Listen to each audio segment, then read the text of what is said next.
in die hof van blom en klip, waar rose hul geheime fluister en mure eeuwe onthou, het sy gestaan, stil soos 'n vraag, wat niemand durf antwoord nie. Haar rok is sagte see, groen en golwend, soos hoop wat nog nie weet of dit gaan oorleef nie. En toe, soos donder wat nie waarsku nie, het hy gekom.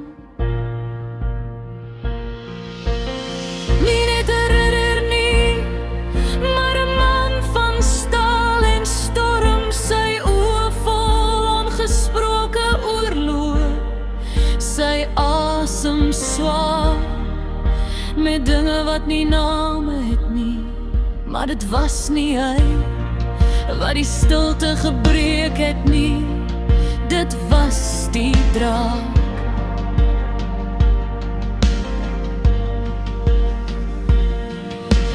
Vlerke wyd soos vrees, oë gloeiend soos geheime, en 'n bek vol vuur wat nie net wou verwoes nie, maar wou getuig. Hy het nie gebrul nie, hy het gepraat, in vlamme en vonke, in rook wat draai soos herinneringe wat nie wil los nie.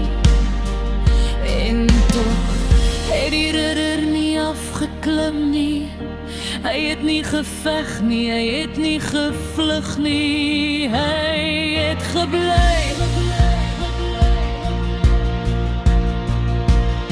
Soos iemand wat leer dat jy nie altyd die monster tem, deur dit dood te maak nie, maar deur dit te dra, sonder homself te breek. Die prinses het hom aangekyk, haar oë speel van alles wat sy nie kon sê nie, vrees en verwondering, verlies en lig.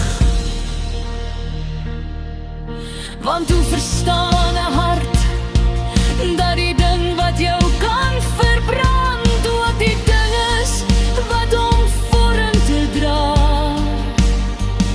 Die draak het weer rasem gaan, warm vult wakker, maar hierdie keer was daar iets anders daarin, nie net woede nie, maar weerhoude pyn, en vir 'n oomblik net 'n breekbare oomblik lyk alles stil geword. Die hof, die wind, selfs die vuur, asof die wêreld self wag om te sien wie eerste sal breek. Die man, die monster of die meisie wat kyk. Maar niemand het nie, want nie elke storie eindig in oorwinning nie, sommige eindig in lig. Die ridder het sy hand nie gelig nie, maar hy het ook nie laat gaan nie. En die prinses, sy het nie geskree nie, nie gehardloop nie, sy het net gebly kyk tot sy verstaan het dat dapperheid nie altyd in die swaar